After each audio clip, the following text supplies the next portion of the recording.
Bismillah, salatu salam ala rasulillah, sallallahu alayhi wa sallam. Donc dans le prolongement de notre série de cours sur la découverte d'Ibn Hazm, de sa pensée et de sa méthodologie, on va développer davantage en s'attardant aujourd'hui sur la notion de métaphore, donc du sens figuré et du sens propre. Car effectivement, il est fondamental de s'attarder à ces notions-là afin de ne pas faire dire n'importe quoi au texte, prétextant justement l'outil qu'est le sens figuré.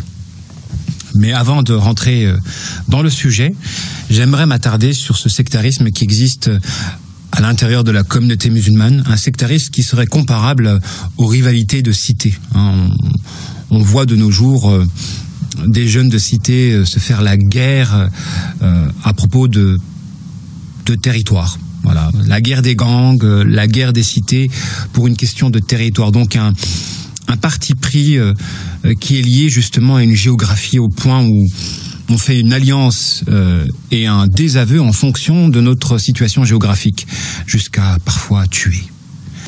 Donc vous voyez la gravité justement de ne pas faire reposer ce credo qu'est l'alliance et le désaveu sur le kitab et la sunna. S'allier et se désavouer par rapport à autre chose que le kitab et la sunna, c'est la caractéristique des égarés, la caractéristique des associateurs. Ces gens-là qui s'allient et se désavouent en fonction de autre chose que la parole la ilaha illallah, que ce soit une nation, un drapeau ou un quartier. Et je remarque malheureusement qu'il existe des rivalités similaires à l'endroit de la communauté musulmane. Et ça a existé, le fameux fanatisme qui a opposé les chafi'ites et les malikites avec les hanafites, etc., etc. Au point où les uns ne se mariaient pas avec les autres ou que les uns ne priaient pas avec les autres. Vous voyez, c'est parti très très très loin. Il fut même un temps où il y avait plusieurs mimbars à la mosquée de la Mecque, parce que les gens ne se mélangeaient pas, alors que normalement, la foi est censée nous réunir. Donc je remarque qu'il existe un sectarisme à l'endroit de la géographie, comme il existe un sectarisme à l'endroit du territoire qu'est l'intellect. Donc quand on n'appartient pas justement à la même école de pensée, on peut déclarer la guerre à l'autre, et souvent dans le débat, on ne cherchera pas la vérité, on cherchera seulement à triompher de l'autre. Et ça, c'est la marque des sectaires. C'est exactement la marque des sectaires qui, lorsqu'ils débattent, ne cherchent pas à atteindre la vérité ou à faire triompher la vérité. Ils cherchent seulement et uniquement à triompher de leur adversaire.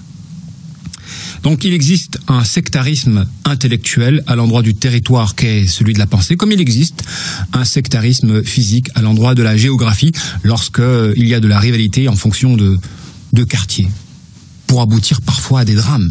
Je le répète, dans les cités, il y a de la violence au point où des jeunes peuvent tuer d'autres jeunes sur la base d'une rivalité de cité.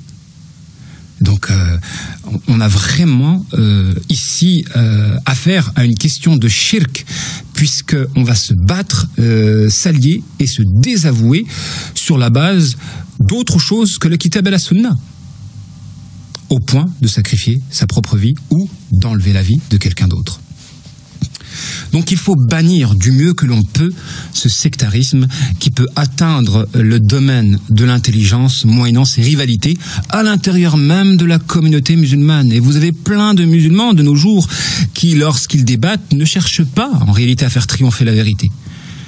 Ils recherchent très souvent à triompher de leur adversaire. Et donc la science ne va pas sans la spiritualité. On a besoin vraiment d'être humble et de cultiver justement notre humilité pour pouvoir apprendre correctement. Donc aujourd'hui, on va parler du déplacement du sens. C'est vrai que c'est un sujet qui est fondamental et qui peut épargner beaucoup d'égarements. Effectivement, la langue, elle a pour vocation de permettre la compréhension mutuelle. Une langue, ça a pour objectif de nous permettre de nous faire comprendre. Donc à travers notre discours, on cherche à se faire comprendre. Donc la vocation d'une langue, c'est de permettre la compréhension de notre discours. Donc une langue qui est incompréhensible n'est plus une langue en soi. Et c'est dans ce sens que Ibn Hazm, rahmatullah alayhi, dit que la langue est une créature et qu'il ne faut pas la diviniser en essayant de scruter la volonté divine et le secret d'Allah Ta'ala à travers elle. Donc en la prenant comme une fin en soi. Et dans ce sens, Ibn Hazm rahmatullah alayh met en évidence le danger qui se trouve dans l'action de prendre la langue comme une fin en soi, qui ressemblerait en quelque sorte à l'associationnisme des Qurayshites, qui reconnaissaient Allah Ta'ala, mais qui prenaient donc les idoles de la Mecque comme des intermédiaires pour pouvoir atteindre Allah Ta'ala. Donc les associateurs arabes du temps du prophète alayhi salatu wassalam reconnaissaient l'existence d'un créateur au-dessus, mais ils prenaient des intermédiaires, donc le culte des idoles, afin de pouvoir tendre vers ce créateur suprême au-dessus des autres. Et il en va de même de la langue lorsque par le mot, on prend justement ce mot comme un intermédiaire au point d'en faire un rival à Allah Ta'ala par l'action de diviniser le mot. Il faut savoir que la langue est une créature, ça c'est important, et donc forcément dans la langue vous avez des accouplements, des engendrements, des naissances et même des morts. Vous avez des langues qui sont mortes, comme le latin, vous avez des langues qui s'accouplent. À titre illustratif, vous avez le français et l'arabe qui se sont accouplés en Algérie pour produire une langue étrange qui n'est pas comprise ni par les arabes ni par les français. Donc c'est l'originalité du dialecte algérien. Mais donc il y a de l'accouplement dans les langues, il y a des naissances, il y a des morts et de l'évolution. Donc les langues, elles ont toutes les caractéristiques des êtres vivants.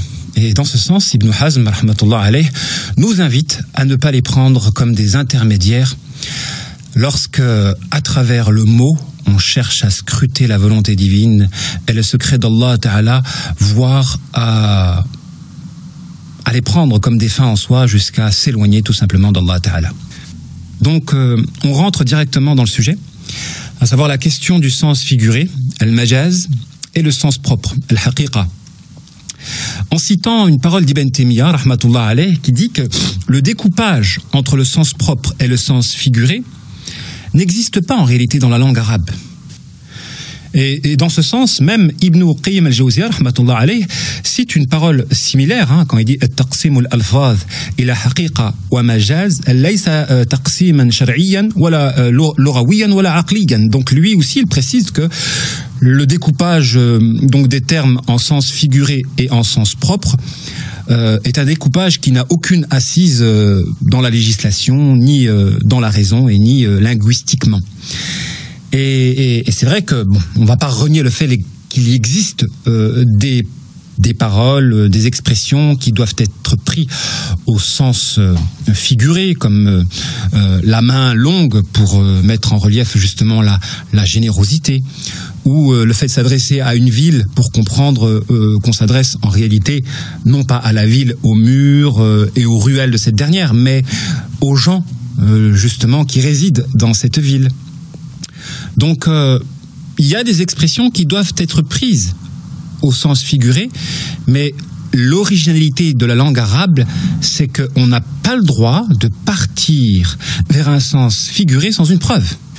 Donc c'est ce que soutient Ibn Taymiyyah, rahmatullah alayh, qui dit qu'il existe 3 procédés qui permettent justement d'écarter un sens de sa désignation littérale, à savoir le procédé linguistique, ou religieux, ou usuel. Donc le urf, le consensus dans la signification à donner à un terme. Donc l'orawi, shar'i ou urfi. Donc ces 3 procédés sont les procédés qui permettent justement l'éloignement d'un sens vis-à-vis de sa littéralité.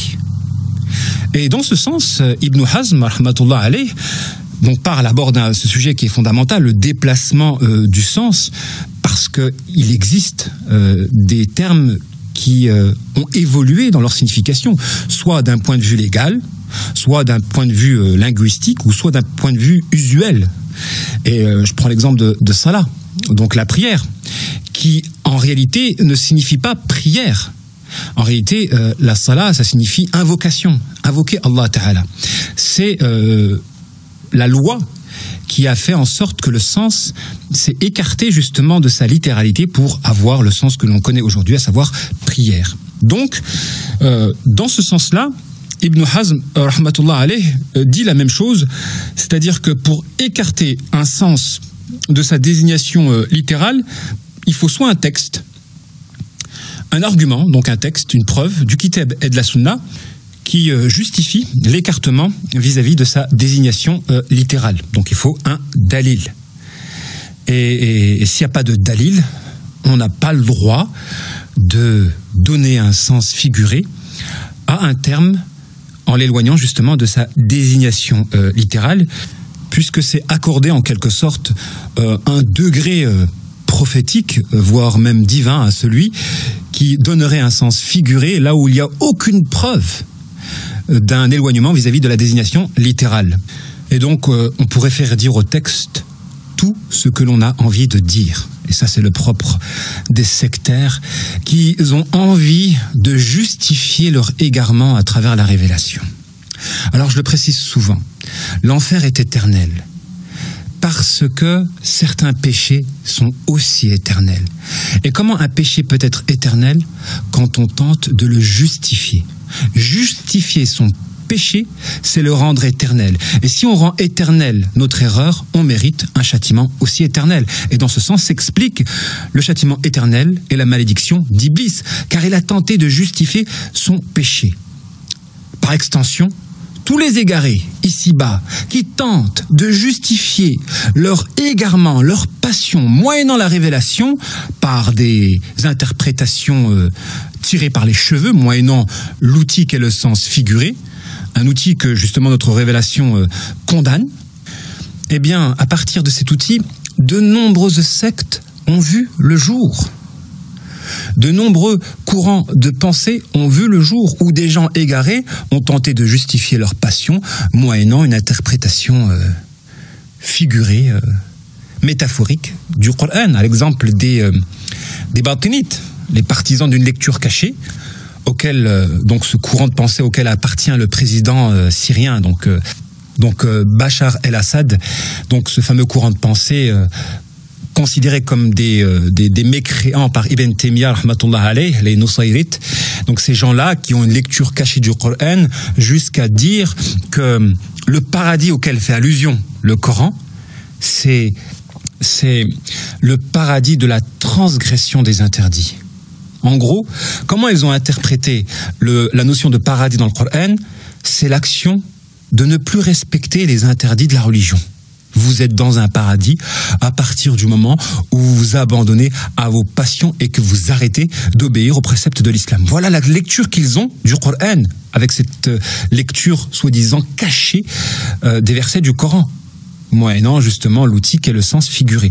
Donc vous voyez qu'on peut faire dire n'importe quoi au Coran, moyennant le sens figuré. C'est pourquoi dans la langue arabe, il n'y a pas cette décomposition entre sens propre et sens figuré. Il y a des expressions, il y a des mots qu'il faut prendre au sens figuré, mais toujours, la règle, c'est que dans le texte se trouve l'argument qui nous permet de quitter la littéralité d'une expression ou d'un terme. Ainsi, de nos jours, et particulièrement de nos jours, vous avez énormément d'égarés qui malheureusement vont aller en enfer, des conséquences de leur volonté de justifier leur passion moyennant une interprétation métaphorique du Coran. Comme ces coranistes qui, à travers leur méthodologie de pensée, aspirent à justifier en quelque sorte leur passion et leur égarement. Et je le répète, l'enfer, l'éternité de l'enfer se justifie par la volonté de trouver un prétexte à notre égarement. Donc quand on cherche un argument à notre égarement, et franchement, au fond de chacun, on le sait tous. Le mal, quand on l'accomplit, au fond de nous, on sait qu'on a accompli un mal. Et c'est cette conscience du mal que l'on fait qui servira d'argument pour justifier notre châtiment après la mort. Donc cette conscience, elle a le rôle en quelque sorte d'un prophète intérieur qui nous dit ce qui est bien et ce qui est mal. Donc quand on fait le mal, et qu'on cherche, pour se donner bonne conscience, à fabriquer un argument, moyennant une interprétation métaphorique du Coran, on se jette en quelque sorte en enfer parce que on va essayer de trouver un justificatif à notre péché autant que l'a fait Iblis, le père des gens de l'enfer. D'où le fait que l'humilité, c'est fondamental puisque ça sauve. Quand on fait une erreur et qu'on reconnaît qu'on a fait une erreur, cette reconnaissance humble de notre erreur est une voie par laquelle on peut rentrer au paradis. Donc ceci dit, Ibn Hazm s'est acharné à combattre les gens qui déplaçaient un sens vis-à-vis de sa littéralité. Et il s'est donc attaqué au Dalil al-Khitab, donc cet argument qui a pour vocation de tirer une sentence à partir de l'implicite, où il s'est attaqué à la doctrine de l'ishtiqaq, de ses dérivations, dérivations sémantiques, et il s'est attaqué aussi au qiyas, donc au raisonnement analogique. Et pour preuve, il s'est attaqué aux grammairiens, par exemple, je ne sais pas, à l'école de Koufa, à propos de l'origine du terme ism. D'où vient ism? Donc les gens de Koufa, ils ont dit ça vient de Wasama, donc marqué par le fer. L'école de Basra, ils vont dire non, ça vient de Sama, donc ce qui est surélevé, le ciel, etc. Et Ibn Hazm condamne en disant quel rapport il y a entre marquer le fer, entre élever au ciel et le nom, tout simplement. Donc c'est selon lui une forme d'analogie que de quitter un sens moyennant cette doctrine de l'ishtiqaq, de la dérivation du terme.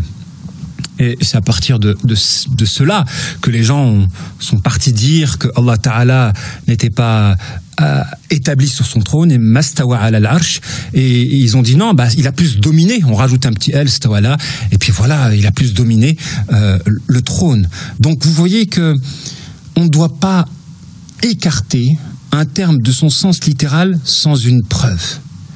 Parce que celui qui tenterait d'écarter un sens de sa littéralité sans une preuve, c'est comme s'il tentait de faire dire au texte ce que sa passion lui commande de dire, sans un éclairage de la révélation. Et ça, c'est très dangereux spirituellement parlant, puisque ça mène en quelque sorte à la mécréance. Donc, pour revenir dans le sujet, selon Ibn Hazm, on a le droit de quitter un sens littéral en présence d'un texte qui justifie l'éloignement vis-à-vis de la littéralité d'un terme. Donc soit un texte du Kitab et de la Sunna, soit un consensus, un ijma', ou soit la nature, tabi'a, qu'il faut entendre ici par une évidence sensible, donc daruratul hass. Donc cette évidence sensible qui permet de comprendre un texte et de l'éloigner justement de sa littéralité. Donc dans le prolongement, Ibn Hazm s'est consécutivement attaqué donc au qiyas, donc au raisonnement analogique à travers lequel justement on veut tirer une sentence à partir de la ressemblance ou à partir de la cause ou de la fin. Et donc Ibn Hazm s'attaque à toutes les formes du qiyas parce que pour lui, tout se ressemble. Tout se ressemble. On peut trouver des points de ressemblance tout partout, mais le but de la langue, selon lui, c'est justement d'éviter cette confusion et cette ambiguïté entre les choses. Allah Ta'ala nous a enseigné le nom de toutes choses, donc les noms de toutes choses, justement, afin que l'on puisse distinguer les choses les unes vis-à-vis des autres, pour qu'on puisse pas tomber dans une forme de confusion qui nous permettrait justement l'agissement sage. Donc, pour lui, il s'attaque directement au raisonnement analogique reposant sur la ressemblance, car à partir de cet outil-là, si on prétend qu'on peut extraire une sentence sur la base de la ressemblance, on peut tout faire dire au texte. On peut tout faire dire au texte puisque tout se ressemble. Donc, il puise l'argument justement de ses adversaires en disant justement si tout se ressemble, le but de la langue c'est de permettre d'éviter cette confusion. Mais rassurez-vous, donc il y a des outils dans la Zahiriya qui nous permettent de compenser le délaissement du qiyas, à savoir la théorie du umum, le fait de prendre un terme à travers tous ses sens. À travers tous ses sens. Vous avez des gens qui critiquent la Zahiriya, c'est vrai de nos jours, mais qui ne comprennent pas ce qu'est la Zahira. Et moi, je pense que c'est prétentieux. C'est vraiment prétentieux de la part de certaines personnes de critiquer la Zahiriya ou d'insulter carrément, parce que ça frôle l'insulte quand on prétend que les Zahirites sont des imbéciles qui ne savent prendre un texte qu'à travers son sens apparent. Mais c'est une méthodologie de lecture très profonde, très structurée. Et quand il y a délaissement de certains outils considérés par d'autres comme étant essentiels, il y a des outils à travers lesquels on peut compenser ce délaissement-là. Comme la théorie du umum, le fait de généraliser un terme à travers, de toute façon, ça c'est le propre de l'école Zahirite, à savoir de prendre un sens à travers tous les sens existants. Donc une forme de généralisation de principe. Donc on généralise par défaut, et c'est ensuite en la présence d'un texte que l'on particularise. Donc à travers ce principe-là, on voit la multiplicité des lectures qui peuvent découler de l'école de la Zahiriyya. Donc à titre illustratif, pour mettre en relief l'importance de ce cours-là, je vais prendre l'exemple d'une personne qui faisait la une à un certain temps, il y a 10 ans, je pense 10 ans ou 15 ans, Imran Hussein, donc la personne qui était spécialiste des signes de la fin des temps et qui a fait une lecture métaphorique du Coran en disant que la bête auquel fait allusion le Coran, c'est Israël, en disant que l'Antéchrist, les différents endroits où il était, et qu'il est déjà présent à l'heure d'aujourd'hui, et que l'Angleterre, c'est cette fameuse île dans laquelle il réside, en disant que Yajouj et Majouj sont déjà sortis sur la terre. Bref, il a une lecture métaphorique du Coran en s'appuyant sur aucun texte. Et vous avez des milliers de musulmans qui l'ont suivi, ignorant de ce principe de base de la religion, à savoir l'interdiction de quitter un sens littéral pour un sens figuré sans une preuve. Alors j'espère, à travers ce cours d'aujourd'hui, qu'au moins vous allez retenir cette règle-là. Wassalamu alaikum wa rahmatullahi ta'ala wa barakatuhu.